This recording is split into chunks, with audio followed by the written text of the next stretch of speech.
The podcast you're about to hear involves true stories, which may contain graphic content that is not suitable for children. Listener's discretion is advised. This is Esoteric Oddities.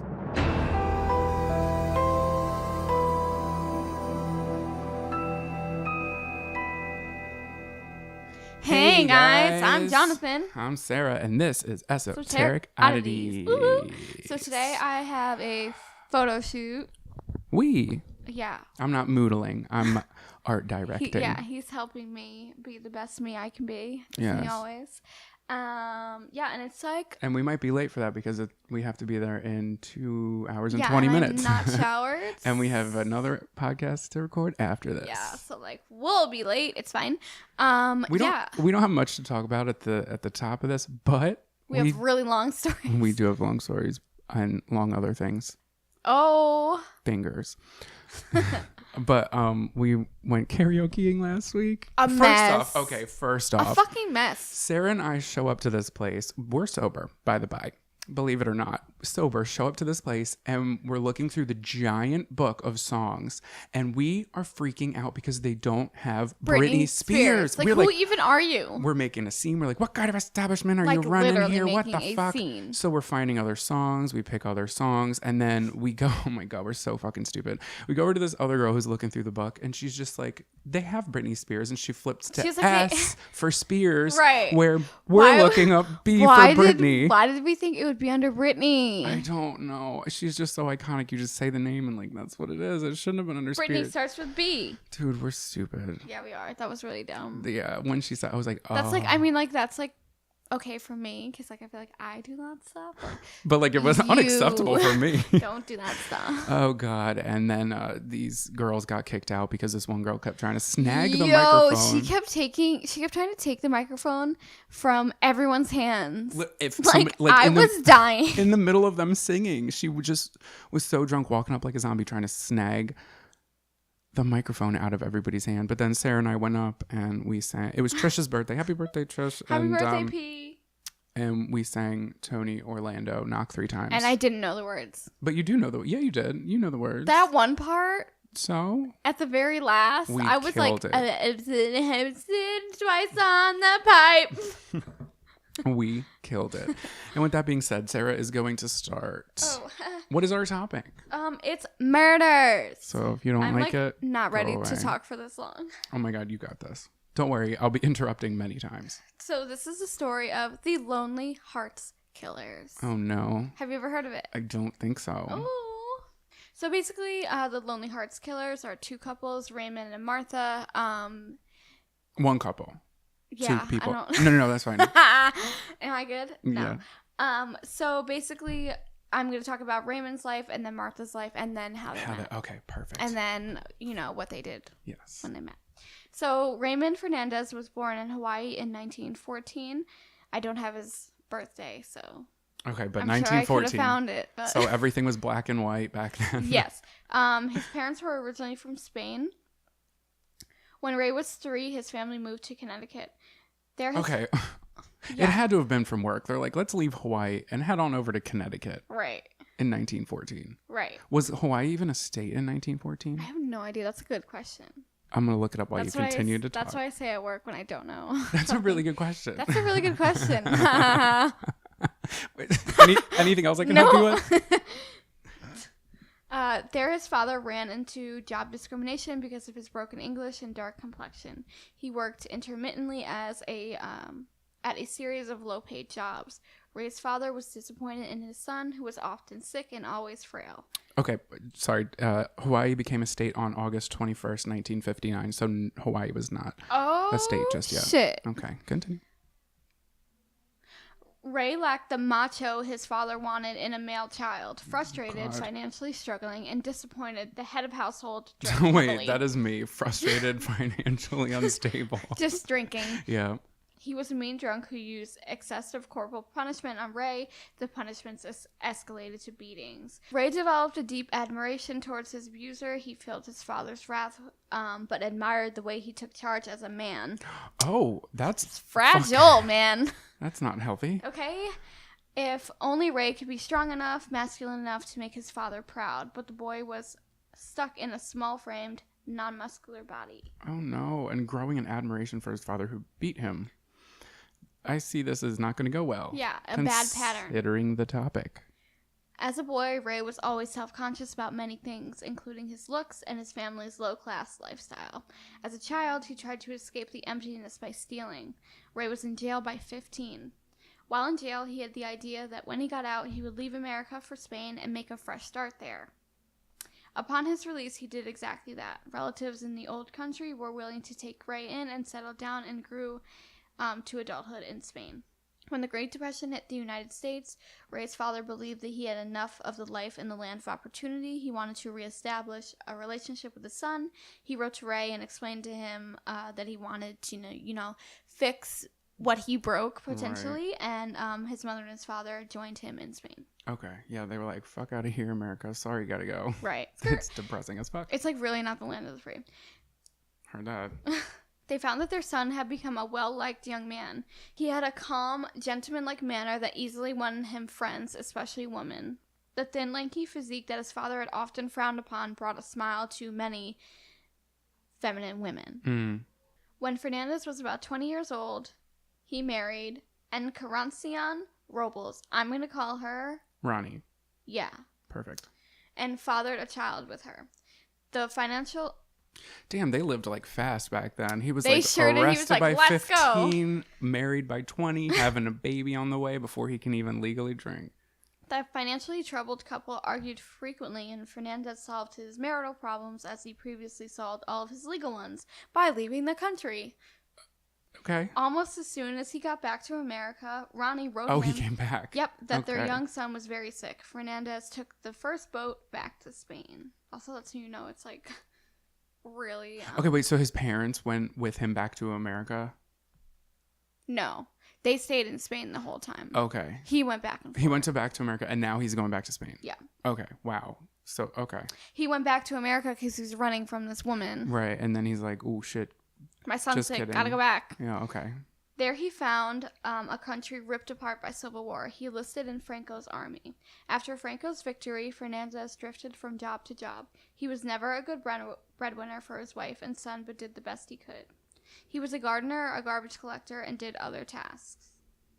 When World War II started, Fernandez saw an opportunity. In 1939, he traveled to south of Spain and set up an ice cream vendor, selling to British military personnel and tourists. Wow, has quite the resume. Right? Wow, he does everything. Yeah. One day, a British man asked to speak privately with the ice cream seller. He explained that he was from British intelligence and said, "We could use you provided you are capable in obeying orders and being discreet." Oh, okay. Which, he's discreet, all right. Hmm. Fernandez assured the man that he was, and he became a low-level spy for the Allies. What he did exactly remains a mystery, but Fernandez appears to have demonstrated intelligence and courage to his spy masters. A quote by Bruce Sander states that British intelligence said, "Raymond Fernandez was entirely loyal to the Allied cause and carried out his duties, which were sometimes difficult and dangerous, extremely well." Okay, but we don't have like details on what he was doing. No, okay. I tried to look. No, it's fine. I mean, if it's spy shit, there's probably That's nothing. That's true. After the war, Ray did not want to return to his life as a laborer and family man. He signed on with a ship for a life of high-spirited adventure. Instead, he had an accident that would drastically alter his life. Oh no. A hatch cover slammed across his head, cracking his skull. The accident sheared off much of the thick black hair he had been so proud and left scars in its place. Oh my god. After this, Fernandez suffered severe headaches and a personality change. Okay. Brain Here we damage. go. All right. Acquaintances believed his general demeanor and conduct worsened. Where he'd previously been calm and controlled, he had become grumpy, flying into rage at the slightest inconvenience. Perhaps the worst damage was done to his ego. Insecure as a child, he found comfort in knowing that women found him attractive, and he knew that his dark hair was part of his appeal. The ship he boarded sailed for the United States of America, but Fernandez first revisited the nation of his childhood from a jail cell because he had stolen some items from the vessel. Oh. After a year behind bars, Fernandez went to Brooklyn to look up his sister. The kind-hearted woman... Oh, he had a sister. Yeah. Oh, okay. He had 3 siblings? I think you probably said that, Yeah. but through my ear and out the other. Me. The kind-hearted woman gave her brother shelter, and he gave her a hard time. Unable to find employment, he was generally in a bad temper and often verbally lashed out at her. During this period, Fernandez practiced voodoo. His sister hated the odor of incense that frequently wafted from his room, as well as the chantings he uttered as he knelt before his makeshift altar. According to Sander, Fernandez told his sister a fantastic story about learning voodoo spells and rites from a prisoner in Tallahassee who he had become friendly with. It's the best place to learn He voodoo also spells. claimed he learned he also claimed that he learned to hypnotize women from a distance, and that he could make them do whatever he wanted just by thinking it. Right. So that hatchet really slammed on his head, huh? Right. Okay. Well, also, we don't know the details of his spy antics. And they, like, are into some of that esoteric shit. Right. Manipulation, too. So, like, he wrote to several members of various Lonely Hearts Clubs. In 1947, he began writing to Jane Thompson. Are you ready? Yes. Thompson's marriage had recently collapsed. She had glasses and was explained as pale-faced. She was not sure she would be able to find another husband, and a life of solitude scared her. Listen, honey, I got glasses and I'm pale-faced as well. And yeah, it's valid. You cannot find a husband. Don't worry. The letters from Fernandez impressed her with their ton of gentle caring. She was excited by his romantic approach. He asked her for a lock of her hair. Oh! And she was thrilled to send it to him. He is just going to do some voodoo on you, honey. But I'm sure she didn't know. She did not know that the hair was for a voodoo spell that weird. Fernandez was believed to put on women. What did she think it was for? Soon they arranged a meeting. They hadn't even met yet, and she's like, here's my DNA. I guess they didn't really know back then. Right. Like, why would you do that? Ray wore a toupee of thick black hair. Fernandez was happy to find Thompson falling under his spell. I say that, like, really lightly. Fernandez continued his success with women to voodoo. Fernandez had a level of understanding the needs of women and knew how to make a woman feel like he wanted her. He looked at each woman as if he were absolutely attracted to her, and his piercing dark eyes seemed to attract women who were often insecure, aging, and homely. He did not... His piercing dark eyes?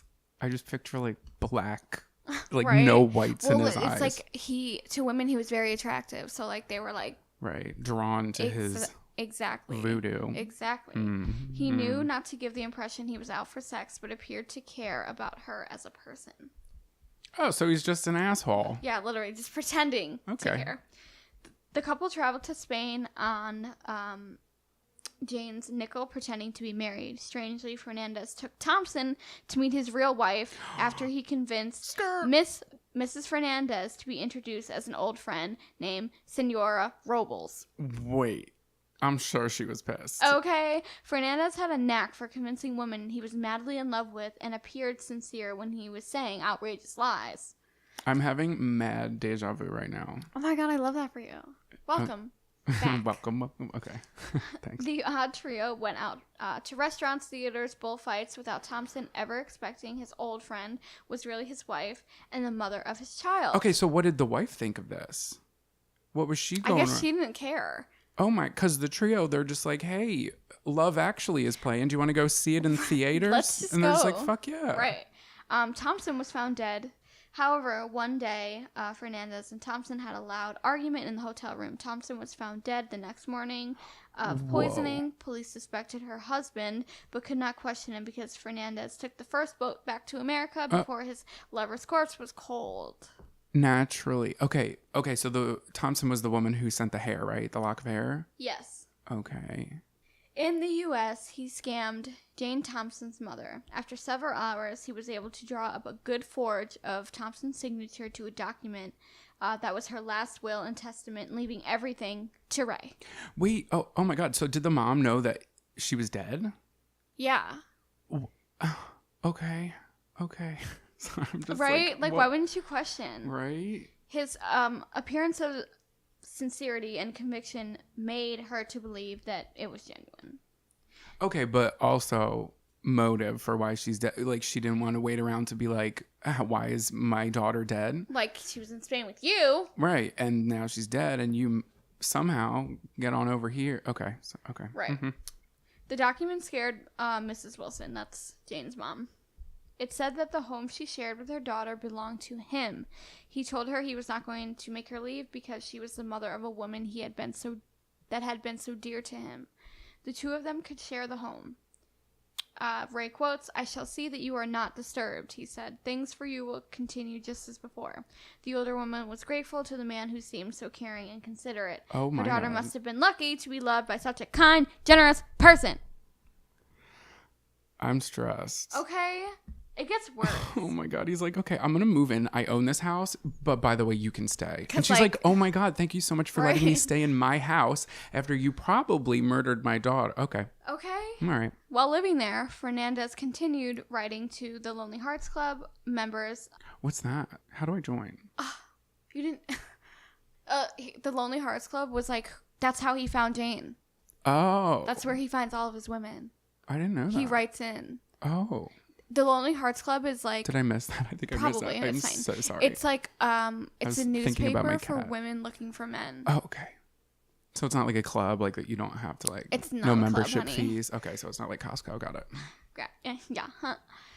While living there, Fernandez continued writing to Lonely Hearts Club, stealing dollars, checks, jewelry, and whatever of value he could find. His victims were not wealthy, so his takes were never high, but he was able to make a living through the sheer number of swindles he had with women. Okay, so that was his like full-time job is like... Being a swindler. Okay, Lonely Hearts Club, scamming these women. I almost called them bitches. They're not Yeah. bitches. Scamming these women. Got it. Perfect. The woman he reeled in longed for passion, which Fernandez seemed to bring a marriage that he routinely promised.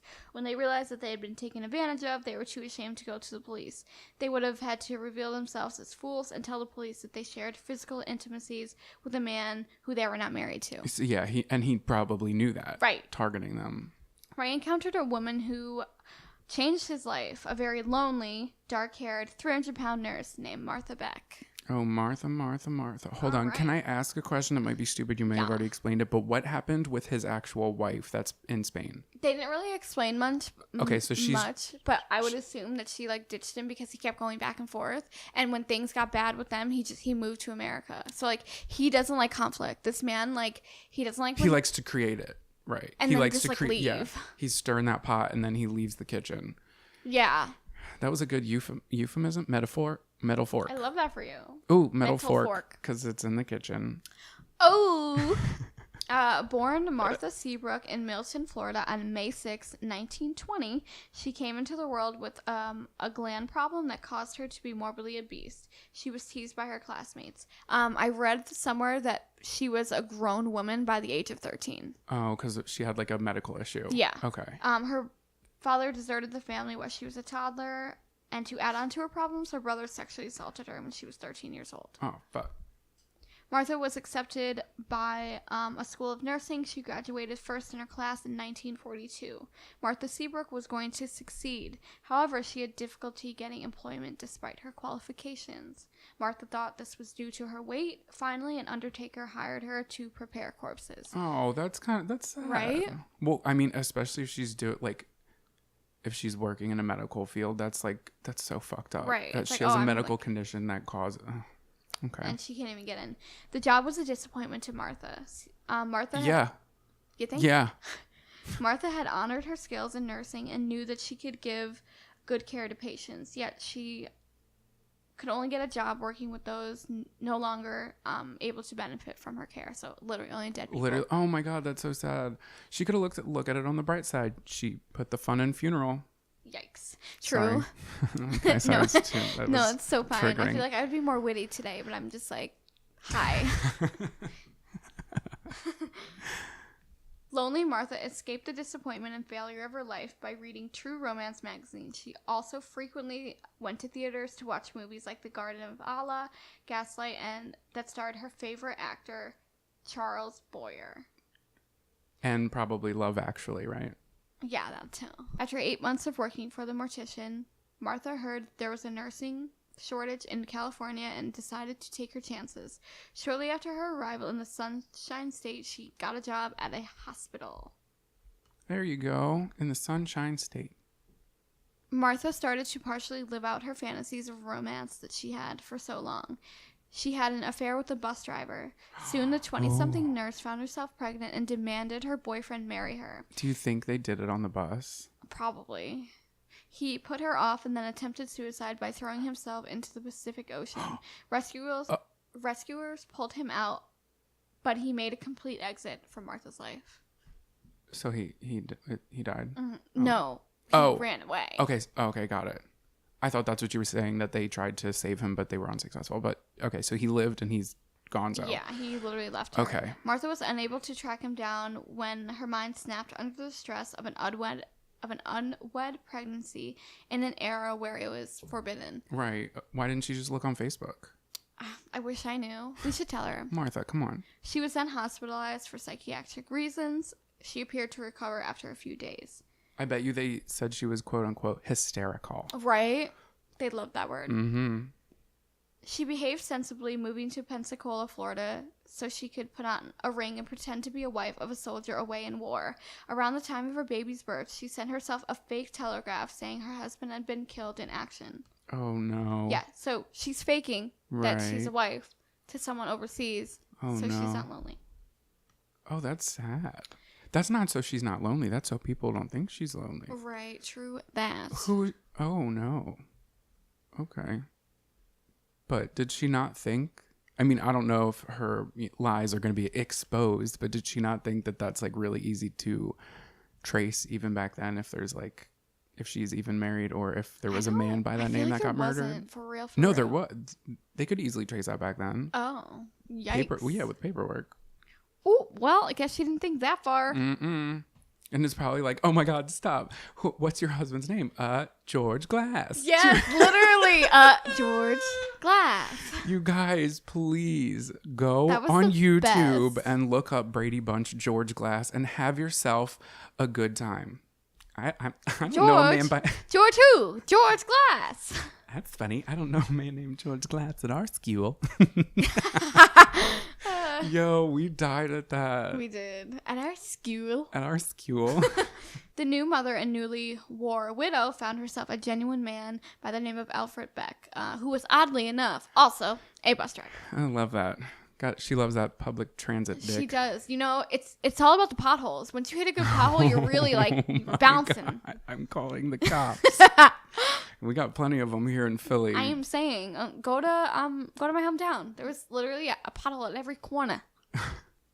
The two soon married, but Beck divorced Martha within a year when she was pregnant with her second child. Oh no. Although her personal life was bleak, Martha's career took a turn for the better. The Pensacola Crippled Children's Home hired her. She did so well, she was promoted to superintendent, and she was making something of herself as a nurse. Look at that. And it's for children who need it. That probably felt good. That's me being hopeful. So because her life is starting to look up, you know, she finally got a job as a nurse. She decided to take another stab at love. She joined the Mother's Divine Family Club for Lonely Hearts and received a letter from Ray Fernandez. She took a liking to the man who was courtly and charming. Oh, God. Imagine being courtly and charming. Like, I guess people do that in text. I was going to say in a letter, but I guess it's the same way. Like, when I first met Najee and we were texting, like, I was like, I like this girl. And we were, like, just texting. So courtly. I guess it's like a letter, too, you know? Ow, my toe. After corresponding for a while, they agreed to meet in Florida. When Beck saw the thin, black-haired gentleman who had written her such lovely letters, she fell head over heels. She thought he resembled her idol, Charles Boyer. Now, you remember, he was talked about before. That was her favorite movie. Oh, the actor. Right. Okay, from Love Actually. Yeah. Got it. I'm kidding. Oh, I was like, no, bitch. No. I know who you're talking. I know. The couple spent some steamy hours in a hotel room gratifying their mutual passion. Oh, I'm surprised they didn't rent a bus. Right. Fernandez soon realized Beck had no money and no property. After 2 days of sensual bliss, he wanted to return to the woman who would gratify his greed instead of his lust. Wait, Beck was her ex. What are you talking about? What? She married her ex, so now she's Beck. Oh. Yes. Oh, fuck. Okay. I'll try to say Martha instead. Okay. Yeah. Sorry. Are you guys following? Hello? Hello. Are you? Okay. So let's recap. All right. Ray Fernandez is Got the it. man. Yes. Martha Beck is the woman. Right. That's all you got to know. Thanks for coming, you guys. Make sure you subscribe. Give us 5 stars. Thanks. Bye. All right. After 2 days of sensual bliss, he wanted to return to a woman who would gratify his greed instead of his lust. He made an excuse to Beck and headed back to New York. Mind you, he's now in Brooklyn with his sister, practicing voodoo. And once again, leaving. Right. Mhm. From the Big Apple, he wrote his lover a dear... Did you write that? I hate you. From the Big Apple. I love the Big Apple. Okay. Why do they even call it that? I don't know. They don't even have apples. Right? I'm confused. Concrete jungle where dreams are made of. All right. It's the Big Apple. Right? Felicia Keys, I love your work. Wow, Felicia Keys. From the Big Apple, he wrote a letter. From the Big Apple, he wrote his lover a Dear Jonette letter. This devastated Beck, but it was only the beginning of her troubles. Wait, what did he write in the letter? Like, basically, I think he, like, didn't want to be with her, like, you know. I think she probably could have picked up on that, on the facts that he fucking left for Ye Grande Apple. Word about Beck's nights with Ray got back to the board of Pensacola Crippled Children's Home. I think they were putting her up in the hotel, and they found out that she was, you know, canoodling with this man, so they fired her. Oh, she was also married, right? Yeah, she was, because I guess she still had his the last name. Yeah. Mm. Damn, what the fuck? Right. Can you imagine if cheating men would get fired? Right. Unemployed and ripped of love, she was saddened with the care and support of 2 little children. She was frightened and angry and determined to reel Ray Fernandez into her salvation, whether he liked it or not. Oh, Martha. The unemployed single mother packed her bags, took her kids, and headed to Fernandez's home. Fernandez's reaction to these uninvited and unannounced visitors was to take them in. Like, you just ran from her. I'm just confused. Well, what is he going to do? You'll see. Oh, God. All right. Oh, God. Fernandez soon concluded the apartment they shared with Jane Thompson's mother was too crowded. He told Martha that if she was going to stay with him, that her kids would have to go. Martha Where? did not want to be put out as a single mother with no job. Even more, she did not want to lose Fernandez. She didn't. She's not going to do what I think she's going to do. She did not want to lose Fernandez because living with him was like, she had everything she could have ever wanted, even though she was unemployed and unhappy. So she felt like living with him was like how she would read the stories in the love magazines. Uh-huh. Okay, so what does she do? He was her Charles Boyer, just as Okay. handsome and charming and 1,000 times more precious because he could hold her in his arms. The kids were packed off to Martha's relatives in She Florida. did it, didn't- not yeah. long after Miss Wilson left. She did that. She did that. She really did Shipped that. them away. All right. I wonder if they took a bus. To Fernandez's surprise, Martha was not upset when he told her that he had been swindling women through Lonely Hearts Club. Instead, she wanted to join him in the act. Oh, girl. Oh, well, if you can't beat him, join him. Damn, she was head over heels. She had some... Well, I mean, So- she did have issues. I'm not... Okay, sorry. Right. So I have Sanders, a feeling that I probably shouldn't be defending her, but... Instead, Martha wanted to join in the act. She saw it as an opportunity for hitting back at her own sex, for squaring the long overdue account for all the humiliation and misery she suffered from the years of her childhood. Because every single woman out there is at fault, right? The women represented every slender woman who had a husband, while she had only true romance, and all the women hired over her who were favored because they were an acceptable weight. She would be deceiving women into thinking that they had this wonderful, enticing man, while she would know he was really hers. Beck would pose as Fernandez's sister when they met victims. Victims? Oh, no. Their first mutual mark was a Pennsylvania schoolteacher named Esther Heen. This unclaimed blessing exchanged several letters with Fernandez and was impressed by his enticing behavior and his letters of concern and care. Cordial. Right. The woman was convinced that she had found true love and bliss would follow. The skinny suitor visited his apartment with his full-figured sister in tow. Mm-hmm. And her toe. Fernandez proposed marriage and the teacher accepted. She found herself on a strange honeymoon, however. Each night, her groom retired to his own bedroom while the bride shared sleeping quarters with his sister-in-law. Whoa. Okay. Okay. Okay. I mean, with her sister-in-law. No, I understand. I'm putting the piece. Yeah. When the wife objected to this bizarre arrangement, Beck became intimidating, which was not hard given that there was a considerable size difference between the two women. The three returned to New York. The wife discovered that her finances had been ran dry, but was too frightened to confront Fernandez and Beck. Instead, she just left. I would have got my receipts. I would have marched straight up to City Hall, found the first door on the right, and said, "Hey, I'm being canoodled. Help." That's what you do when you don't know how to do things. You go straight to City Hall. So for literal years, they worked their cruel and very sad intentions, mocking marriages with alleged brother and sister, you know. Yeah, this is my sister. Sometimes we touch. To gain personal wealth and making life generally intolerable that the person would left. leave. Yeah. Well, did these people get, I'm assuming, official divorces? Yeah. Okay. Probably, But probably right? not. Well, how's he marrying all these women? I don't know. Oh. You could get married to several people. I don't think you can. I think it depends on the state, right? Yeah, that's true. But New York, I feel like that's fine. Oh, anything goes. In 1948, they found a woman too feisty to do as she was told. It was middle-aged widow Myrtle Young of Green Forest, Arkansas. She hoped for a life that was not passing her by when she started exchanging letters with the romantic Fernandez. She had a new lease on life. His marriage proposal was eagerly accepted. In August, she traveled to Cook County, Illinois, where she and her thick-haired Latin man got married. I used to do plays out there. No way. Why? Yeah. I used to be in the... I'm not going to say it. Don't say it. Okay, you want to know a really quick sidebar? I told a story time. I told a story time on my old YouTube channel, like in 2015 or 2016.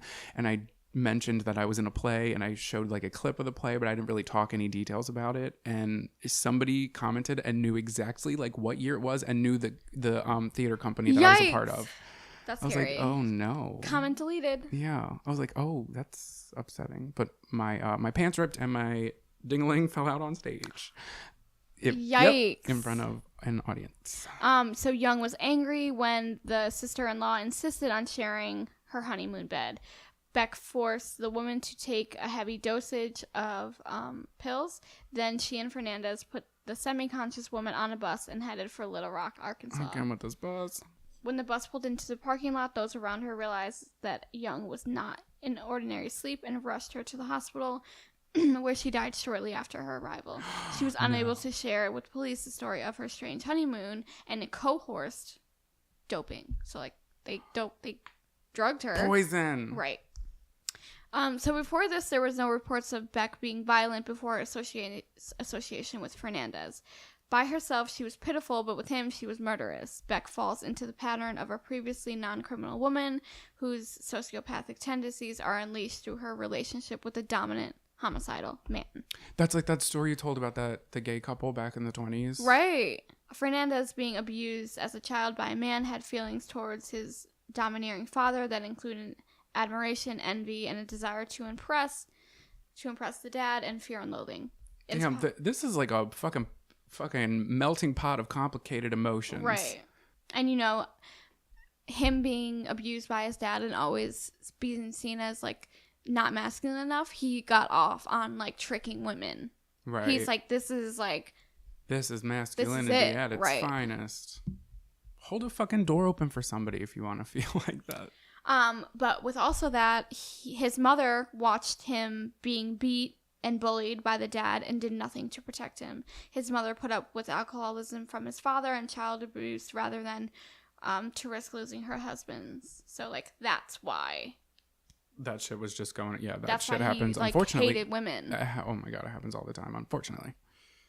After Fernandez and Beck continued to pull their cons, he started using an alias named Charles Martin. He began writing to a 66-year-old widow in Albany named Janet Fay. Fay knew that she was long past the age when women are usually regarded as being attractive, but she still hoped for someone to share her life with. She lived in a large apartment. It was too big for one person and reinforced her sense of loneliness. She was deeply religious and faithfully attended Mass. Faye was pleased to find that this Charles Martin shared her beliefs. His letters were filled with references to God, Jesus, and the church. Oh, yeah, them too. But question. So the Myrtle Young who was killed, Yes. Did they just assume she had overdosed herself? Yeah. Oh, okay. It was always like some made up story as to like Okay. why they were both together. Right. But it's like, who's like not collecting this information? Like It's also these like, two are always together, and women like just drop like flies. but it's also like 1940s. That's true. 48. So it's like, who's really paying attention? They got a lot going on. 1948. Everything's still in black and white. Maybe sepia tone if you're lucky. Oh God, here we go. Faye was thrilled when he asked for a lock of her hair. They arranged to meet in December of 1948. Fernandez altered his appearance to make himself look older. He put white streaks in his hair and makeup to deepen lines around his eyes. In late December, Martin and his sister traveled to Albany to meet Faye. It's not his sister. It's his lover, Literally. Margaret. Okay, Martha. Martha. So they showed up on Faye's doorstep carrying a bouquet of flowers. They spent much of their time sharing their similar religious convictions. That would be so weird. I wonder if he told them that his quote-unquote sister was coming with him. Right? Like, you just spring that upon? Yeah, imagine like having somebody be like, I'm traveling this whole way to meet you. And then they literally are at the doorstep with their, who you believe is their sister. I'd be like, No. It's like that one part in The House Bunny where he's like, no, can't be a baby. You love that movie. I sure do.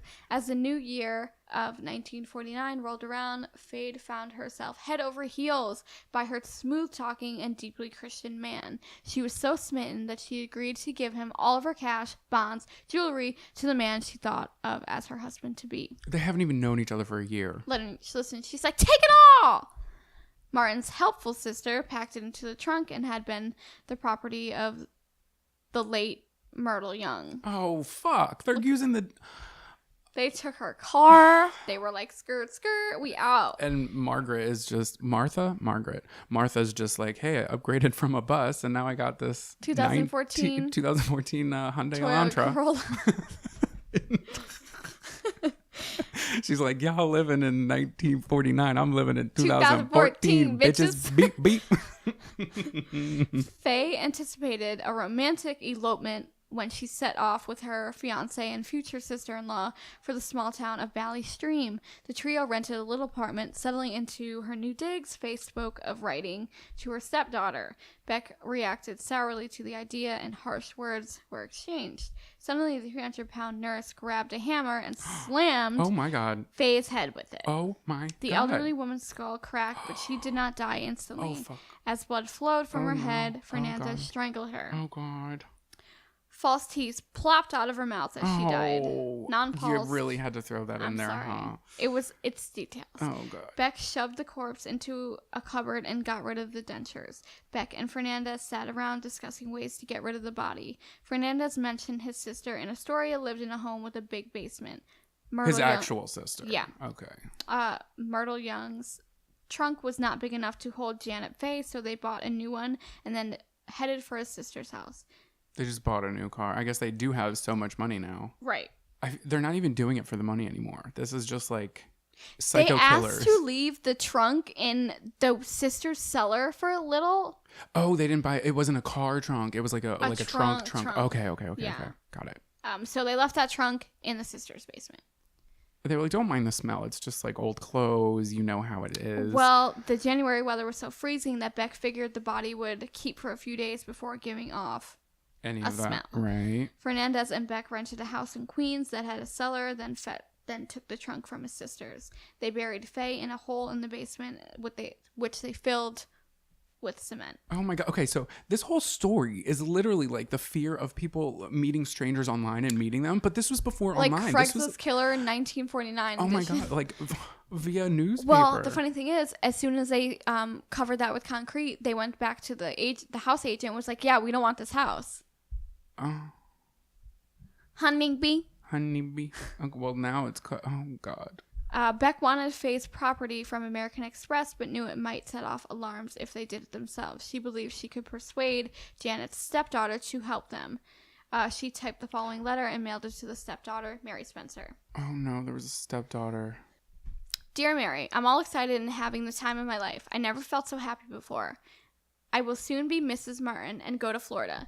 Mary, I'm about to ask you a great favor. I would like you to call on the American Express agency and have them ship my trunks and boxes that I have there to me. The address is on the various stickers I am enclosing in the letter. I would like to sort out many things before I leave for Florida. I'm happy and content, for Charles is so good and nice to me, and also his family. They have done everything to make me feel comfortable and at home. I wish the best for you both. Loves and kisses for the children. I really do miss you all, but I am sure that my prayers are granted to me by sending me this wonderful man. God bless you all. Janet J. Fay. Okay, so Martha. Sorry. She's not important enough to remember her name. She is literally pretending to be this Faye. Was it her stepdaughter? Martha was sending a letter to Faye's stepdaughter stating that she wanted all of her belongings sent. But my thing is she signed it with her first name. Do you think that's how she well, I guess if it's her stepdaughter, that could be how Spencer immediately spotted this letter for a fake. She knew her stepmother could never type the formal signature Jared. Jared. She went to the police. The Janet J stood for Jared. Oh. So she already knew, like, my mom would never sign it. Janet J. Fay. Oh, fuck. Oh, look at that. So she went to the police with her suspicions. Yes. In the meantime, Fernandez and Beck traveled to Grand Rapids, Michigan, so he can meet a 41-year-old Daphne Downing, a widow he was courting through the Lonely Hearts Club. Downing had lost her husband in a recent war. She wanted to remarry, but feared that eligible men would not be interested in a ready-made family and would run when they learned of her daughter. She was pleased Fernandez had not lost interest when she told him she was a mother of a toddler. Daphne introduced the pair to her almost 2-year-old daughter. Her name was Renelli. Sure. We'll call her Nellie. And allowed the brother and sister to stay in her home so she and Fernandez could become better acquainted. So Martha and Fernandez. So Fernandez actually really pretended to like this woman's daughter by spending time playing with her. How the fuck do you do that? I really wish I knew. So one evening in Daphne's home, Fernandez was Wait, relaxing. is it Daphne? Daphne. Daphne, okay. Because I think you said Daphne. It's actually Delphine. Delphine, okay. Is that her first name? Yeah. Oh, okay. But I can't say it right. We call her Deli. Okay. Deli and Nellie. Oh my god, I fucking love it. Get 2 cats, name them that. That is adorable. Okay. Just kidding. One evening at Deli's home, Fernandez was relaxing and reading the newspaper. He had kicked off his shoes and removed his toupee. Suddenly the door opened. He's a toupee now? Yeah. Oh, I told you that. Oh, I'm sorry. I thought he just dyed his hair. No, he had a toupee. Oh, because the it was like okay, ripped off. Right. Okay, perfect. A stunned what is it? Daffy? Deli. I can't even remember. Okay. A stunned Deli explained, "You're bald!" Upset by the look of disappointment on her face, Fernandez said, "Look, honey, you don't have to act this way because I covered a bald patch. Heck, it's no crime." Probably said it just like that too. Wait, what the fuck? Why? What does she care? Because she was worried that nobody was gonna be interested in her. She had thought that he was a suave, handsome, and young. She yelled, "Don't touch me, you imposter! Why? You're old! Old!" He tried to sweet talk her, but she ordered both him and his sister to leave immediately. Fernandez grabbed her, and she struggled out of his grasp and ran into a 300-pound Beck, which made all this commotion. So people are saying different things as to what happened next. One of the versions says that Fernandez took a pistol out of his pocket and shot her. Oh, no. She slid to the floor as Fernandez watched her last breath. His mind was not on her death, but the disgust that she had recently experienced from him having a fake hair. Is there another reason that you're going to read? Yeah. Okay. Because I have a thought. He says, "Martha, she saw me without a toupee and said I was old. She didn't want me. She said that we had to leave tonight. Martha, you don't think I'm old? Not too old. Martha took him in the arms, held his long lean head against her breast, and gave him a reassuring hug. Of course, he was still attractive, still youthful, she told him. Naturally. A baby's cry disrupted the loving scene. Oh, fuck. Not the baby. This is like really long. I'm sorry. No, I think it's really good. Beck told Fernandez they should take care of this the way that they had Janet. He should dig a hole in the cellar big enough for the mother and child. The former nurse and mother of two filled a bathtub with water to drown the little girl. I can't. After breaking through the thin layer of cement in the basement with a shovel, Fernandez dug out a little pit. Deli was shoved inside it along with her dead baby and was covered over. Fucking A. Okay. So can I just say something? Yeah. Okay. Fucking awful. But what I was gonna say was I was like, how the hell would Deli be like upset and that pissed that he was an imposter because he was old because he had a toupee? Now, okay, think about that. Is that the story that everybody's buying into? Well, there is another version. Oh, okay. So the other version is that when Deli ran into Beck tried to soothe her and convince her to take sleeping pills. Wait, when was that? Like this theory is okay. So without the toupee situation, that's what people are saying. No, this is after the toupee situation when she ran into Beck and saw he had a toupee and was like, "You're old, you're an imposter." Right, and and Beck tried to convince her like, "You should just like settle down. You're very upset. Like, why don't you relax?" Here's my fucking thing. That does not. I don't know this woman clearly. That sounds so far fetched that a woman would walk in like to her house, see a man without his toupee on and be like, "You're an imposter, you're bald, get out." Think about it. The only people who know what the fuck happens there would be those three people, and one of them is dead. So I highly doubt that whole toupee situation even fucking happened. Right? I bet she came in, they already had a plan, and he just shot her. There was no toupee situation, because that's so far-fetched for a woman to literally come in and be like, "You're wearing a toupee, get out of here." Like because he would be the one who's telling well, I'm assuming the police or like whoever finds out. It's either him or it's Martha, Marjorie, Margaret, whoever. Well, in this version, it said that the daughter saw her mother in an unnatural sleep and started crying. Beck choked the girl into unconsciousness, but not death. Fernandez believed that they had to kill the mom. If she wakes up and sees her daughter, she'll go to the police. Then he grabbed a gun that belonged to Deli's late husband and put it against her head and pulled the trigger. The daughter regained consciousness and saw her mother being slaughtered. Fernandez and Beck carried the mother's body into the basement and buried it. For 2 days, they took care of the daughter. Oh my God. As confused and terrified little girl cried and could not eat. Finally, Fernandez decided that their only course was to kill the baby too. He ordered Beck to murder her, saying, "I can't do it." Beck said, "I can't." Fernandez told her that she had to. Reluctantly, she did. Yeah. She drowned the child and then helped Fernandez bury the mother in the cellar. This is monstrous. So although, there's different, what's that word? Theories?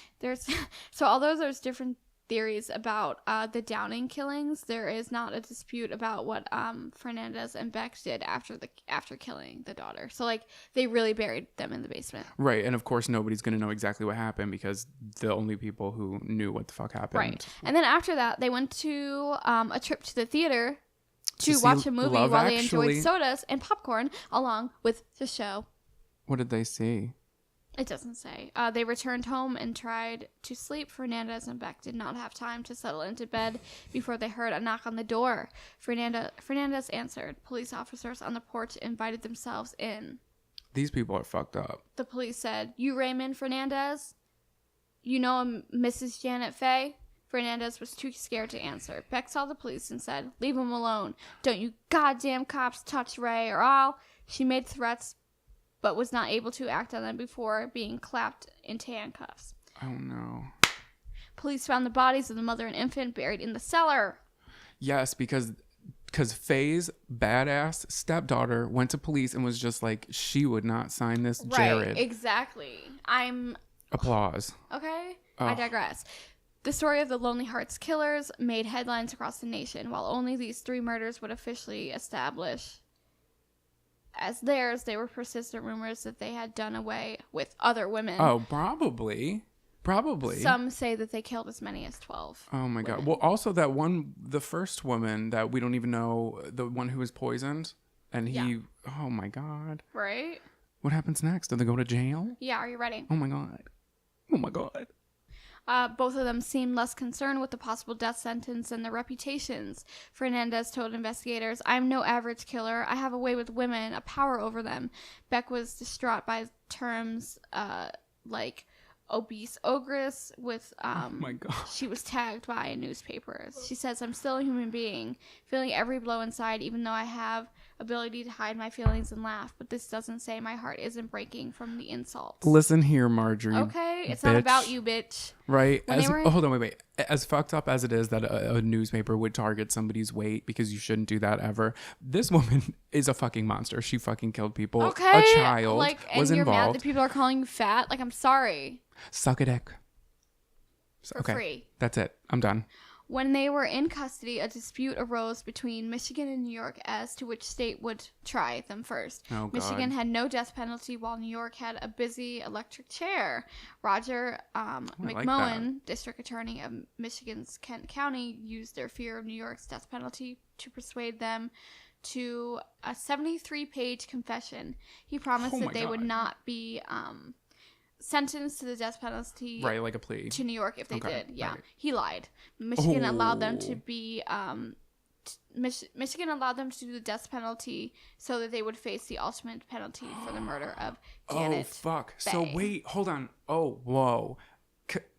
Technically he didn't lie. Technically he didn't lie, because he said, if you fill out this, you won't get the death penalty in New York. Right. So they filled it out, and he was like, you won't. I promised you that, but you're gonna get it. In Michigan. Right. That's fucking nuts. They went on trial in the middle of 1949. The weather did not keep spectators from crowding into the courtroom where they sat. This all happened within like 2 years then. Right. Well, probably less than a year, I guess, right? Because if Myrtle happened in 48. Right. Well, I got maybe a little bit. They Okay, were so maybe like 3-ish years. Holy shit. They were on a The fucking prowl. spree. Wow. Judge Ferdinand Pecora heard the case. He was reputed to be a no-nonsense jurist who did not allow a case to be bogged down in irrelevant details. So basically, Straight to the point, and he was not going to be okay. You're guilty, whatever. Moving on.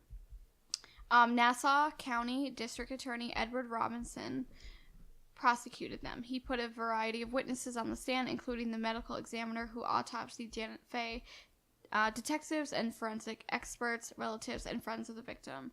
There was one fucker, Herbert Rosenberg, who defended both Beck and Fernandez. He called Fernandez to stand July 11th, 1949. He said that he had nothing to do with Fay's death. He admitted confessing it to when questioned by police in Michigan, but claimed he was only being chivalrous, taking the blame so his lady love can go free. Why is this a pattern? Well, I mean, that is like his defense argument. True. So well, Robinson tore into the defendant on cross examination. He questioned about James Thompson, Myrtle Young, Deli Downing, and her daughter. He grew louder and louder in his outrage until Ray's co-defendant shouted, "Mr. Fernandez is not deaf." The witness admitted he had shot and killed Deli, but denied murdering Janet Fay. That led to another outburst from agitated Beck. I think at this time she told Judge Pecora as she rose to her feet, "I want to take the stand." The judge the judge basically dismissed her to be like, "You can't fucking talk. It's not your turn." Like, sit down. Rosenberg called her as a witness early in the morning on July 25th, 1949. She was wearing a gray and white polka dot dress and double strand pearl necklace with obese ogress. The obese ogress took the stand. Her lawyer took her through her background as a teased youngster. Yeah, okay, so to get sympathy from people because that's Right. fucked up and nobody should go through that. However, you're a grown-ass woman, you had a job, you were fucking on buses and murdering people, including children. Right. So the Lonely Hearts case went to jury on August 18th, 1949. They began deliberating at 9:45 p.m. and had a verdict by 8:30 a.m. in the next morning. Both Whoa, defendants, why was it so fucking late? I don't know. Whoa. Both defendants were convicted of first-degree murder. The jury did not recommend mercy. On August 22nd, Judge Pecora sentenced Raymond and Martha to the death in the electric chair. It was almost 2 years before the sentence was carried out. While they were waiting To be executed, yeah, Martha wrote this poem to Ray. of course. Remember, sweetheart, the night that you and I, side by side, were sitting, watching the moonlight sky, fleecing clouds were fleeting. How close our hands were linked then. When, my darling, when will they be linked again?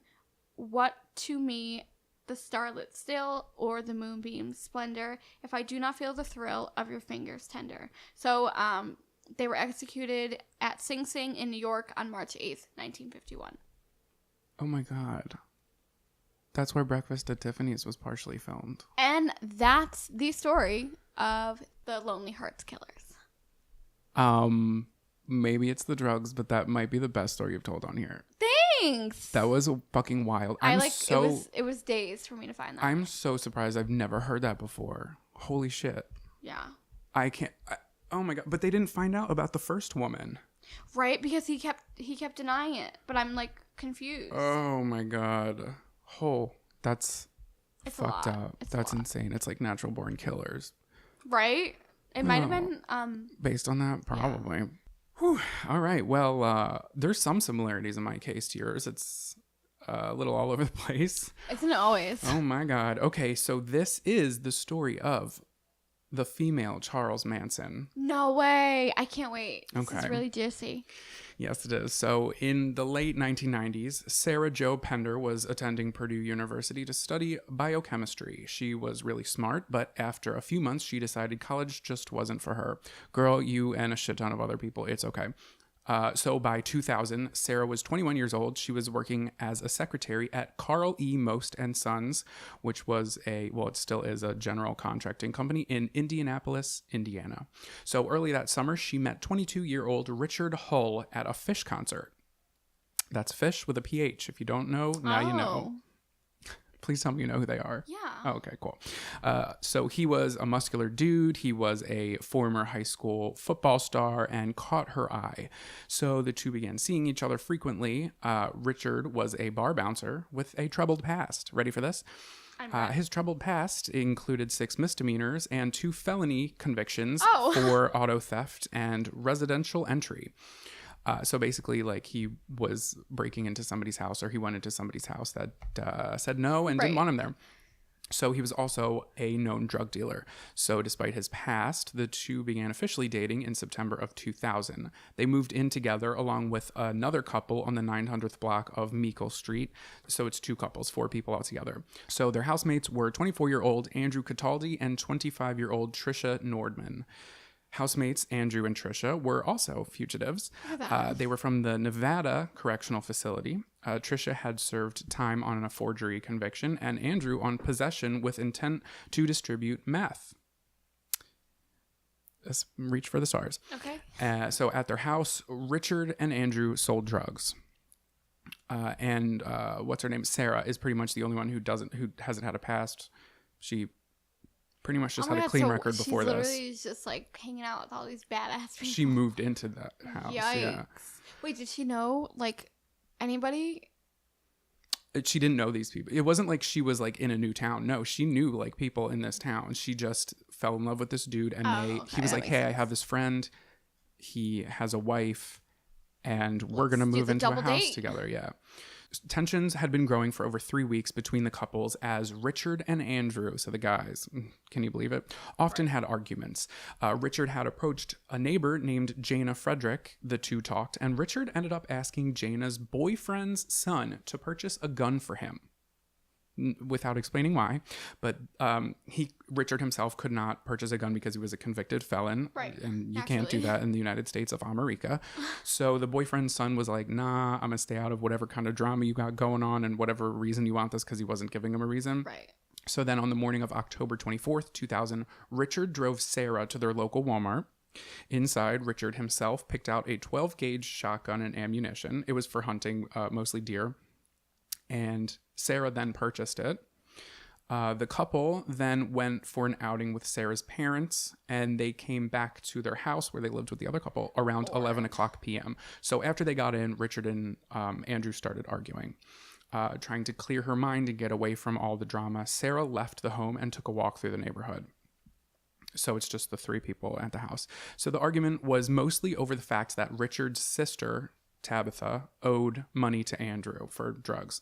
While arguing, Andrew, who allegedly knew about the recent purchased shotgun, went into Richard's room and he tried to grab the weapon, claiming he was going to kill Richard's family.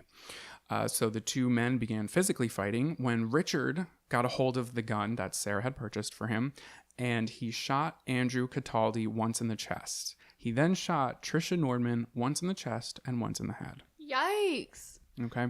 So when Sarah came back from her walk, she was like, oh, there's a dead person here. Two.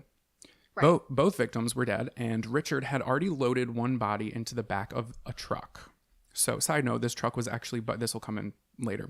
This truck was actually borrowed from a friend just the day prior on October 23rd. Richard told the friend he needed to borrow his truck. It's like when someone takes a mattress, sits on it, and then gives it back to someone. Wow, that's the weirdest thing. I've never heard anybody doing that. Oh.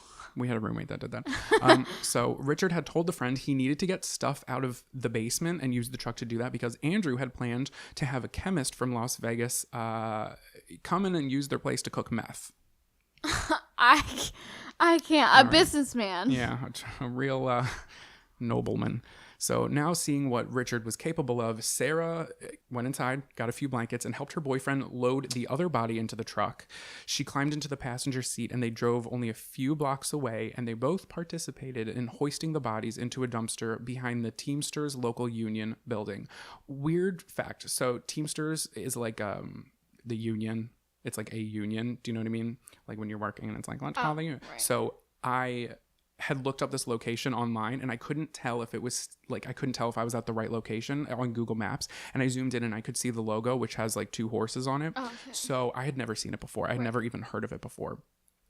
Doesn't it fucking pop up everywhere? I'm driving to work the next morning. It's on the back of somebody's car.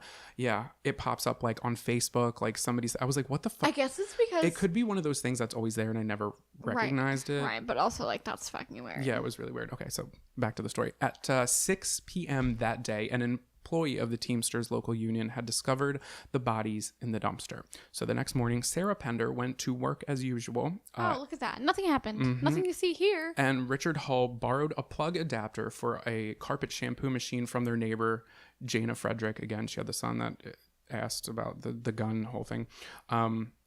So Richard then used the carpet shampoo machine to clean up the blood in the house. So after Richard cleaned the house, both Sarah and Richard drove 40 minutes north to Noblesville, Indiana, to return the truck back to the owner. So while at the friend's house, I found this noted in two places and nowhere else mentioned it. So I feel like I don't know the total validity of it, but it doesn't pop up again. But while at the friend's house, allegedly Richard burned several blood-stained items. So while all this is happening, descriptions of the two victims whose bodies had been found in the dumpster, along with photos of their tattoos, were shown on the news because, these are unidentified bodies. Right. So a neighbor contacted law enforcement and told them that she recognized the tattoos and the victim descriptions as her 24-year-old neighbor, Andrew Cataldi, and 25-year-old Trisha Nordman. This neighbor also reported to police that Sarah and Richard had lived in the same house as this other couple. Ooh. So within hours, Detective Kenneth Martinez and other law enforcement showed up to the home of the two victims with a search warrant in hand. They weren't looking for Sarah or Richard yet. It just so happens that they lived in the same house. So they were there to investigate the victims who had been murdered. So while searching for clues, investigators found a lot of blood inside and noticed that the house had been recently cleaned in attempts to, conceal any sort of murder that could have happened in the house, right? So on October 27th, 2000, Richard Hull was arrested in Noblesville and questioned. So he initially denied any knowledge of what happened to his roommates, Andrew and Trisha. Then detectives were like, we looked we looked into this shit. We have evidence against you, and it isn't looking good. So they told him all the stuff that they had worked on the day prior, because this only took detectives one day to turn this shit around. Right. They were like, we know you borrowed your friend's pickup truck, and we have that truck in custody. We found blood in the back of it. We ran DNA analysis on the blood, and it matched Andrew's blood. Okay. Investigators also told him that they were aware that he had driven himself and Sarah to Walmart. They actually questioned people who were working at the Walmart. They knew that Sarah had purchased the 12 gauge shotgun, but Richard had picked it out himself, right, along with the ammunition, just hours before Andrew and Trisha were murdered with a shotgun. Oh my God, he's like a whole paper trail. He did not try. So then Richard, he also was like selling meth and probably doing a lot of it. So then Richard admits to the murders, but he claims it was self-defense. Referring to Andrew, he said, quote, he said he was going to kill my fucking family, end quote. So the next day, on October 28th, Sarah was also arrested with the murder. During her arrest, she turned over a pair of Richard's blood-stained pants to the police. So DNA tests showed that the blood belonged to both to Trisha and Andrew that were on the pants. However, no DNA evidence was ever found anywhere that linked Sarah Pender to these murders. Oh, she was like, yes, I wasn't there. Which both she and her boyfriend were being charged for. So just keep this in mind while I go through this. Now, before I dive into this crazy wild shit that is about to ensue, I can assure you, if you think you know what's going on, you probably don't. Before I dive in, I'm going to recap really quick. So these are things to note. So Richard asked the neighbor's boyfriend's son to purchase the firearm. When that guy said no, he then went to Sarah. One note, okay? So on the night of the murder, there was no reported accounts that Sarah had actually left her house to go on a walk at 11 p.m. No neighbors reported seeing her, so there is no proof that she did that. That's what her claim was. Fucker. Okay. Another point is Richard's account that Andrew was aware of the gun being in the house, and that Andrew ran to grab the gun first and then threatened to kill Richard's family. That whole ordeal can't be backed up by anybody, because according to the story, this is kind of what I was talking about, the toupee situation in yours. Oh, right. Because the only 3 people who were in the house, 2 of them are dead. And the one guy is just like, yeah, it was self-defense. So so Andrew may not have even known that the shotgun was in the house when this happened.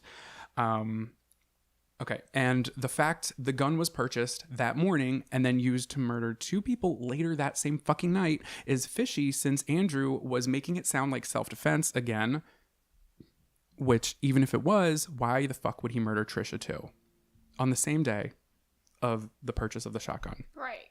Okay, so for all we know, Richard could have been plotting this murder all along, because he got the truck and he got the shotgun, or maybe Sarah was in on it. Or maybe Sarah coerced some things, because it is a proven fact that she was, in fact, the person who purchased the firearm. Right. So, maybe Sarah was behind all this shit. We don't know just yet. There was only one eyewitness account. It was from a neighbor named Ed, and he said that he saw 2 adults loading something into a car, and it was later confirmed that he had seen the couple doing this. Okay, so now Richard and Sarah have been locked up, of course, separately, and they're awaiting their trial. So in late September of 2001, Richard Hull's attorney gave prosecutors a letter which he claimed was written by his now ex-girlfriend, Sarah Pender. So this letter was dated May 16th, 2001, and it contained Sarah's confession to the murder of the roommates. So in this letter, she wrote to her former boyfriend, Richard Hull, Sarah Pender took responsibility for the murder, saying, quote, I wish I could go back and change the events of that night. Drew was so mean to you that night. I just snapped. I didn't mean to kill them. It must have been the acid. When you said you were going to try to take the blame, I knew then that you loved me deeply. At first, I thought you would tell, but you stuck to your promise. End quote. There was also some other shit in the note that was a little paraphrase, but all of those were verbatim what was in this note from Sarah. Then at the very bottom was one sentence, 2 words, destroy this. Okay? Oh. In this letter. Then Sarah denies writing this letter, and in that same month, she became pen pals with a male inmate named Floyd Pennington. Why? who was a habitual offender, a violent felon. He was waiting his sentence over robbery. He also had a previous record of child molestation, a crime for which he had already gotten 5 years for in 1989. So she really knows how to pick child him. molester. Mhm. Oh my god! First a meth head, now a child molester. Mm-hmm. Doesn't get any better And he robbed. So he already did the time for that crime, and now he's in jail again. for molesting children. No, the child molestation. He already did. This one's for robbery. Oh, look at that. So Sarah and Floyd sparked an interest in each other with a fucked up, romance started to blossom, and they sent secret letters to each other. The two arranged to fake an illness in an attempt to land in the same hospital and meet. Okay? I cannot do. This shit is literally like a fucking movie. Like, again, I'm surprised I didn't hear about this case because buckle up, bitch. So on September 22nd, 2001, Sarah and child molester Floyd had both been taken to Wishart Memorial Hospital where they could meet face to face. So they successfully faked their illnesses and were actually sent on the same day to this hospital.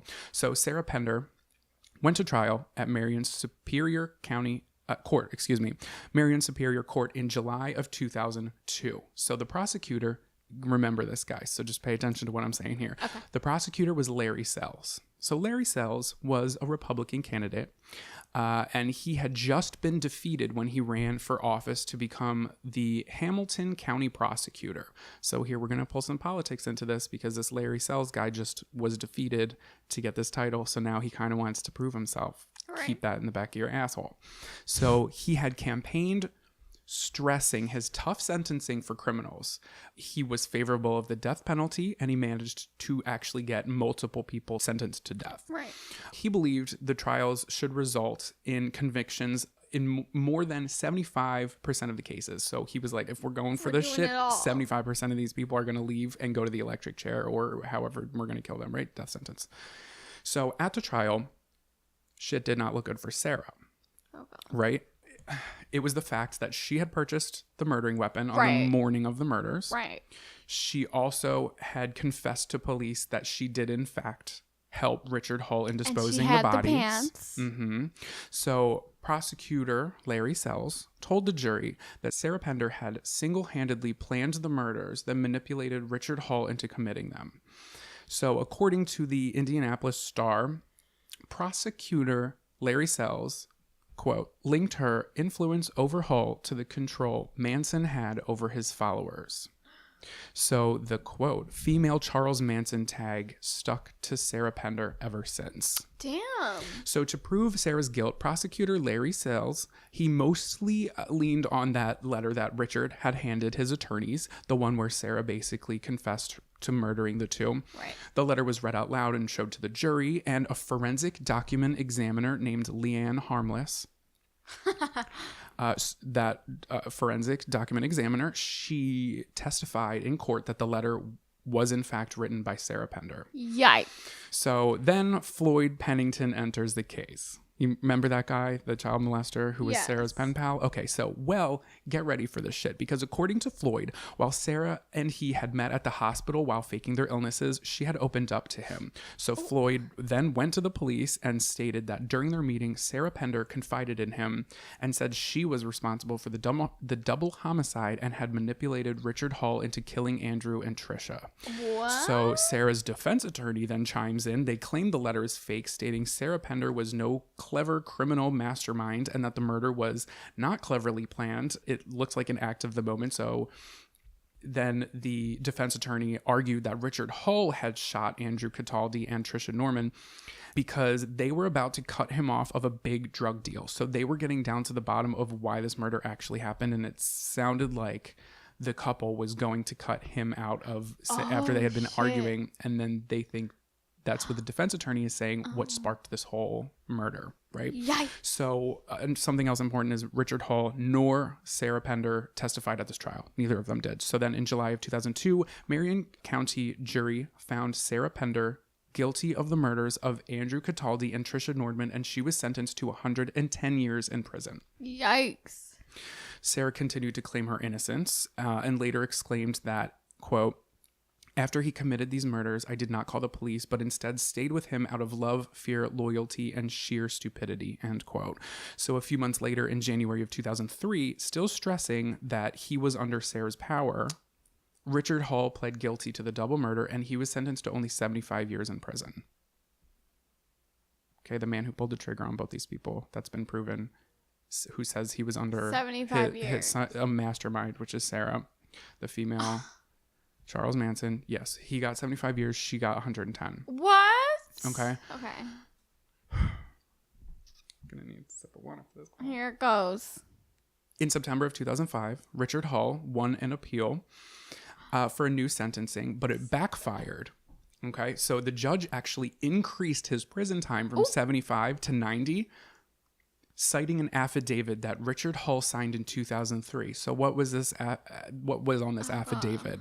Well, remember that letter containing Sarah's confession? Yeah. Well, Detective Kenneth Martinez, who was originally handed the letter from Richard's attorney, he could not find the sealed envelope to match the letter. So while Sarah was locked up, she did in fact write Richard Hall 80 times.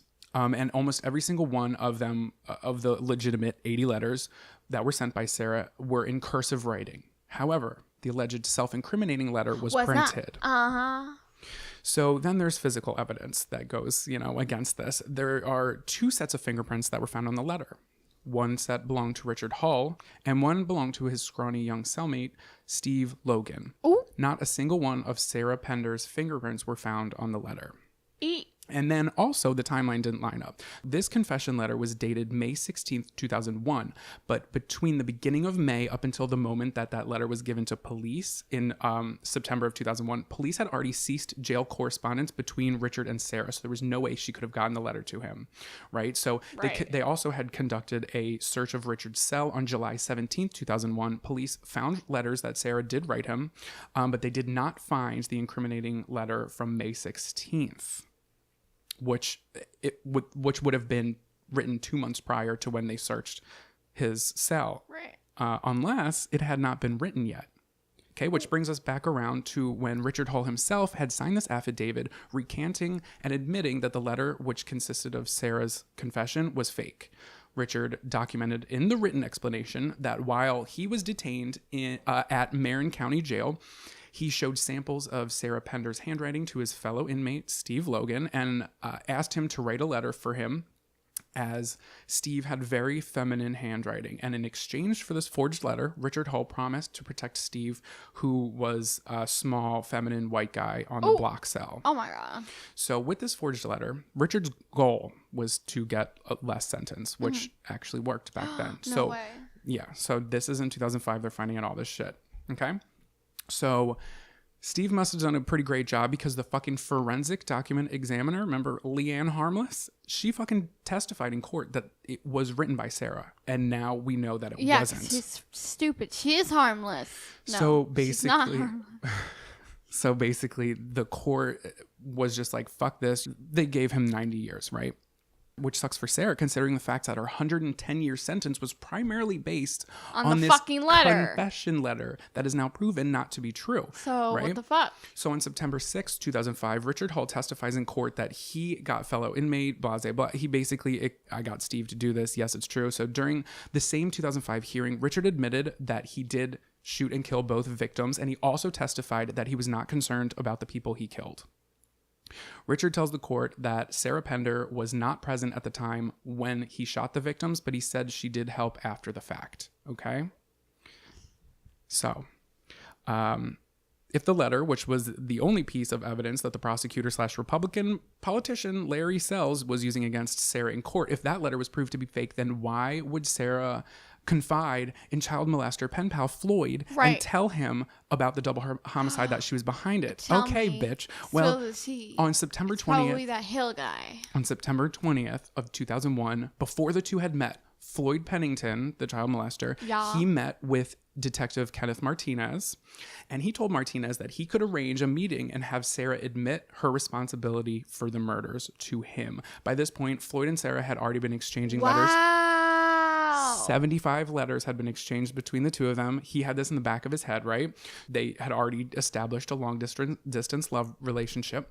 And it was only after the meeting with Detective Kenneth Martinez that Floyd wrote to Sarah and convinced her to fake an illness that would land them both in the hospital. So the two actually were in the same room and were left alone for 3 to 4 hours that they had time to talk, but nobody knows exactly what they were talking about. So when Floyd returned to prison after his trip to the hospital, he went straight to Detective Martinez and he stated that Sarah Pender allegedly admitted to planning the murders, coercing Richard Hall to kill both Andrew and Trisha.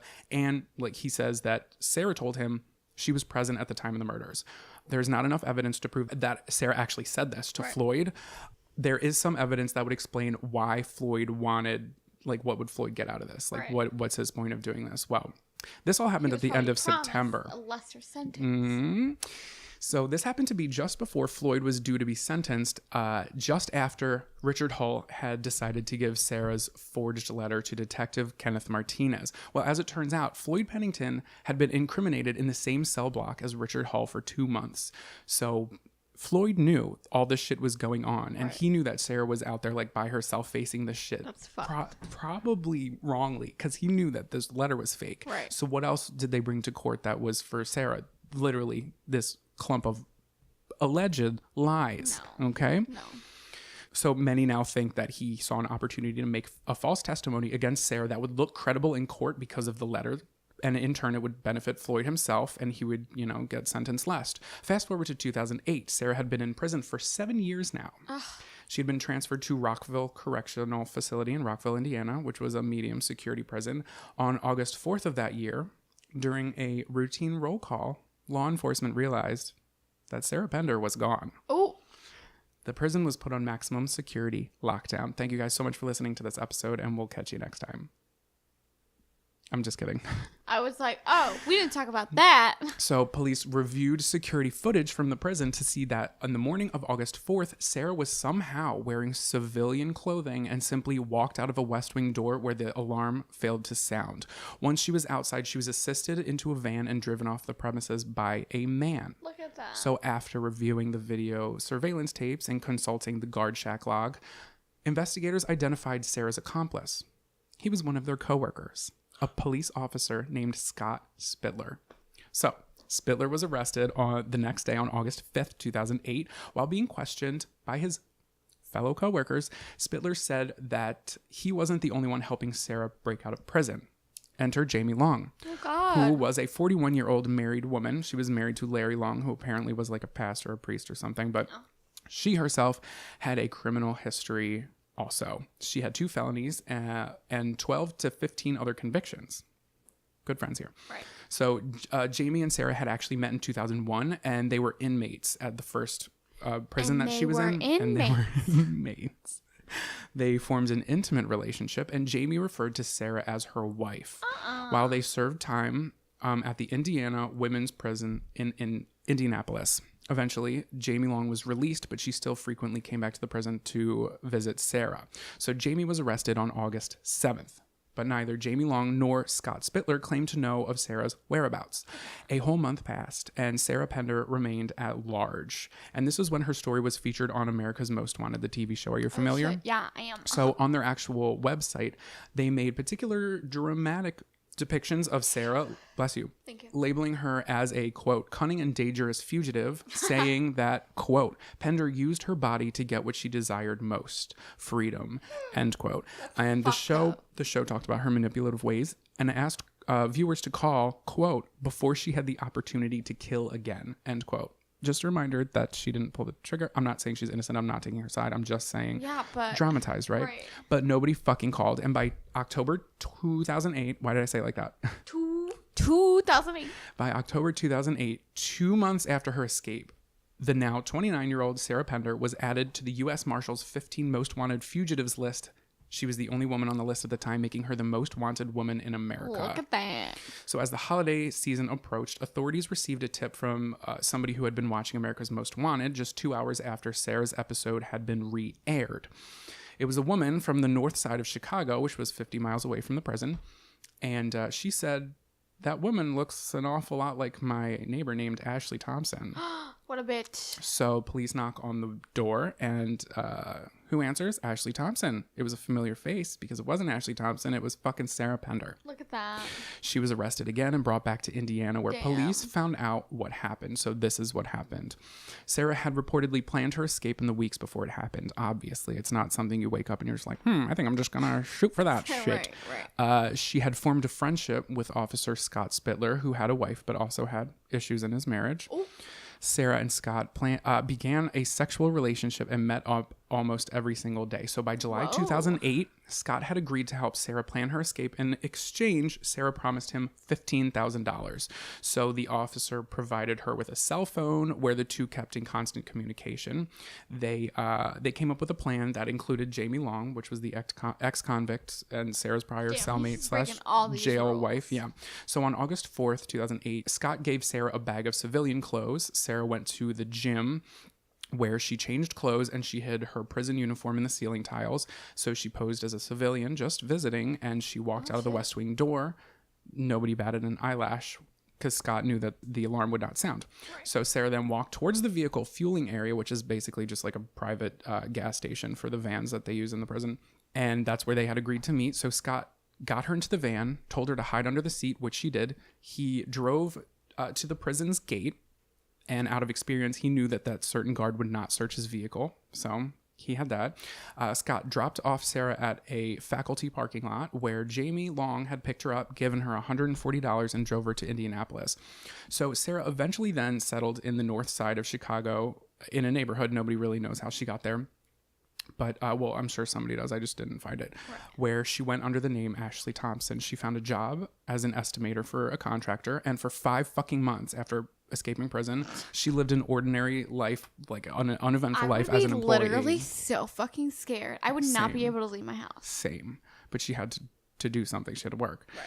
So now knowing the truth, the prison and all the law enforcement were fucking embarrassed and angry as fuck. This looked so fucking bad on the prison. Be like, fragile masculinity. This shit so reminds me of Orange is the New Black, does it not? Right. So one of their own officers had assisted in a prison break. Jamie Long was charged with aiding an escape, which is a Class C felony, and sentenced to 7 years, which I already said. Scott Spittler was charged with assisting a criminal, official misconduct, sexual misconduct, and trafficking with an inmate. Sarah Pender was sent to the Indiana Women's Prison in Indianapolis, where she spent most of her days in solitary confinement. Oop, they were like, you thought. So the whole country is watching, and every officer knows this looks really fucking bad, but they could twist the story a little bit because of what had happened to her previously in court. So they leaned on this mind-controlling female Charles Manson thing. They were like, look, she's guilty. She even had the control of an officer's mind, right? So in 2008, at his trial, Officer Scott Spittler, who is no longer an officer, explained that he had been brainwashed and manipulated by Sarah Pender. And at the time of the escape, Indiana Department of Correction Commissioner Edwin Buss told police that Sarah Pender had manipulated him to the point where he had planned the day to get the vehicle inside the facility and take her outside the facility. So detectives said that she had first seduced, then coerced Officer Scott Spittler into helping her escape. Interviewed by America's Most Wanted, that fucking prosecutor, remember, Republican politician Larry Sells, the man who got her sentenced for 110 years based on the letter that ended up being forged, and the pedo man who had a reason to lie. That prosecutor once again described Sarah saying, quote, lurking within is an evil demon. She has the ability to seduce people into committing atrocious acts. She has a Charles Manson-like ability to manipulate people. Shut up. End quote. So Sarah Pender came out to defend herself, reminding everybody that she still claimed her innocence in the double homicide that her ex-boyfriend Richard Hall had been charged with committing, and that, quote, the media, including America's Most Wanted, has selectively used facts in order to manipulate the viewers to believe I am a degenerate, dangerous criminal in return for sensationalism, story, and higher ratings under the guise of bringing justice, end quote. So also remember that she was in solitary confinement, which is commonly used on inmates for a short period of time. Remember the shoebox from Orange is the New Black? Right. That's basically how she was going to be for the remainder of her 110 years, which can be classified as cruel and unusual punishment. So at the same time, people were like looking at this case like outsiders. Mm-hmm. And she actually got some supporters on her side. So these supporters claimed that Scott Spitler was aware of the media deception of her being the female Charles Manson. So he was like, yeah, I'm in love with this girl. And if I get caught, I can just say I was under her, like whatever. Yeah, her mind control, right? So they also didn't point out Scott Spitler did not act out of misguided love for the femme fatale. When he helped Sarah escape to Rockville, he was expecting $15,000 out of this for his services, which that fact was left out of the media, which allegedly was true. Right. That fact was left out of the media, not before, not during, not after the trial, none of that. They just were like, yeah, let's just pretend none of that happened. Right? Okay. So he didn't have a reason to do it other than being manipulated by female Charles Manson. Sarah Pender's supporters also point out that the relationship between Sarah, this is so fucking nuts. The relationship between Sarah and Scott was not the only one at that same fucking prison, because 2 months after the escape, in October of 2008, Roger Heitzman, who was another correctional officer at that same prison, was arrested by state police for trafficking and engaging in sexual acts with at least one female inmate. So because this case was not high profile, no one claimed that Roger Heitzman was a victim manipulated by an inmate. Right? Right. So supporters of Sarah Pender also claimed that the Department of Correction had an interest in exaggerating Sarah's abilities in order to, minimize media damage that they already had, because they had other shit going on, right? That faculty had actually gotten really bad publicity in February of 2008, which was the same year this happened, just months prior, because it was revealed that the Northern Illinois University school shooter and mass murderer, Stephen Kazmierczak, had been hired at that facility in 2007, and he worked as a correctional officer. No. So that didn't look good for them. So they were like, let's cover it all up.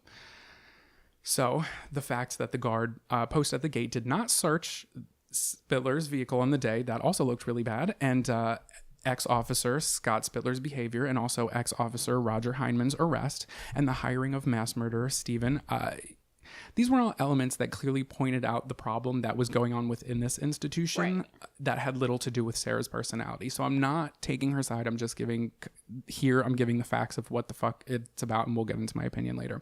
So it's also important to point out that prior to the murders, Sarah did not have any sort of criminal record. Like I said before, she never went to prison. While she was in prison, she had not committed any violence. She was on her best behavior, basically. So then in fall of 2009, Larry Sells, the Republican prosecutor who initially stamped Sarah Pender with the female Charles Manson and gave her 110 years in prison, or helped her get her 110 years in prison, he remembered this whole situation was based on the letter that was then proven fraudulent. He's like, I just remembered it, right? Okay. So what? In fall of 2009, Larry Sells helped author Steve Miller do research for his true crime novel. For Steve Miller's, not Larry's, but Larry was going to help him.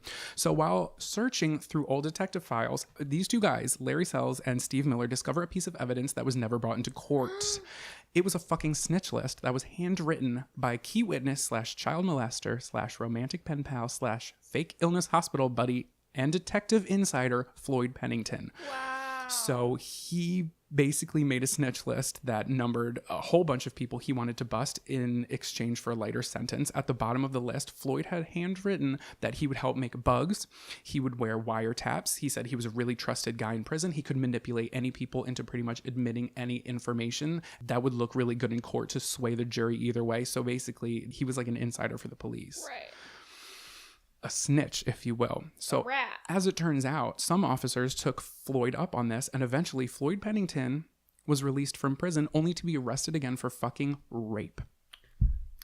This is a great system we got going here, guys. Okay, so then in June 2011, Steve Miller's book, Girl Wanted, The Chase for Sarah Pender, was released. And it is not until the following spring of 2012 when Larry Sells retires from working part-time. Oh, look at that. He reads Miller's book, remembers the snitch list. For some reason in these articles, it's like, oh, I just remembered that. He realizes that this documentation was so fucking important to be, even though he was the prosecutor, he's like, this was really important piece of evidence that was discovered before the court case. And for some reason, he didn't do it earlier than 2009, but he said that he should have given this to Sarah's lawyer. So, well, he didn't know it back then. He found out about it later. So Larry Sells, the man who got Sarah put away, just gonna put it back in there, even though she didn't pull the trigger. Larry Sells himself becomes convinced that Sarah Pender was wrongfully convicted. He contacts Sarah's mother and he expresses his willingness to help in the effort to win Pender a fair trial. By 2014, they requested another trial, but were denied. Sarah Jo Pender remains in prison, mostly solitary confinement for the rest of her 110-year sentence. That's crazy. And that is the story of the female Charles Manson. So do you think she did it? I think she's guilty of assisting with the murders. Yeah. I think she is guilty of breaking out of prison. Yes. Obviously. I do not think she deserves 110 years in solitary confinement. Right? Like, what now, the fuck? I'm not, y'all, 2 people were murdered in this, and I'm not taking her side and like being like, hey, let's show her some love and support. But 110 years primarily in solitary confinement for all this evidence that was built up against you was proven wrong. Right. And you're And still that in there. it was almost like the most perfect fucked up way that the prison could be like, all this stuff happened because she had mind control. She was a female Charles Manson. And even if you believe that she had mind control, do not compare her to the fucking Charles Manson. Charles Manson had a family. It was a clique. She, like, what? They put her in solitary confinement because they're like, we don't want her to plan another outbreak. That's what, okay, so I watched what actually stirred this up. But like, fuck that. It's not my fault y'all can't get it together. Why am I even able to do this? Right. So Trevor McDonald had interviewed her shortly for a docuseries about female criminals who, you know, are in prison. Right. I'm going to link it. It's pretty good. They touch on her story very, very lightly, at least in the one that I watched. So I was like, I got to find out about this because all they talked about was that she escaped prison and was known as the female Charles Manson. So I clicked that video so quick. But like when you look into it, it's crazy. Right. The justice that was not done. I'm not saying that she should be set free. I'm just saying 110 solitary confinement is a little harsh. For finding out that she didn't write that fucking letter and she didn't actually do it. And the fact that the man, Robert, was originally given 75 years, which was then boosted to 90, which is still less than 110 years because he was like, oh yeah, I framed her, I forged the letter. Like, I cannot. Okay. Y'all, sorry. That was a long one. You know what? I'm not sorry. You're welcome. It was a long one. Do you have a tweet of the week? I do have a tweet of the week. This is from @Brandilyn Tipton. It says, it's 2019. Get rid of Algebra 2 in high schools and replace it with finance fundamentals. Teach kids about careers, not just college, salaries, credit, budgeting. Teach them money management, taking out a loan, buying a house, filing their taxes. I agree. Right? Mine's from Rob Markman. He says, no one has more opinions on how to do shit than someone who has never done shit. True. Like, literally, it'll be those people who be like, yeah, like, you just gotta, like, you know, like, stop. And I'm like, do you stop? You're so right. Yeah. It's why didn't I think of that? Right? My fun fact is that, oh God, I'm going to butcher this. Patronophobia is the fear of being tickled by feathers. And you guys should look up the movie. I think it's called Tickled. It's a fucking weird one. It's a documentary. Maybe don't watch it with your parents, but it's like disturbing. Chainsaws, the horror movie murder weapon of choice, were invented for aid in childbirth. I'm going to throw up. Thank you guys so much for listening. Thank you. Patreon supporters, thank you guys for your support. You have a new bonus episode that is out right now. If you guys want bonus episodes, go on over to patreon.com/esoteric oddities. For just $5 a month, you can get not just a new bonus episode, but you will get a backlog to all of our previous bonus episodes we've already put out. Thank you guys for your support. Sorry we're rushing to get out of here. We're going to be late for this photo shoot, but we love you so much. We love you. Bye. Bye.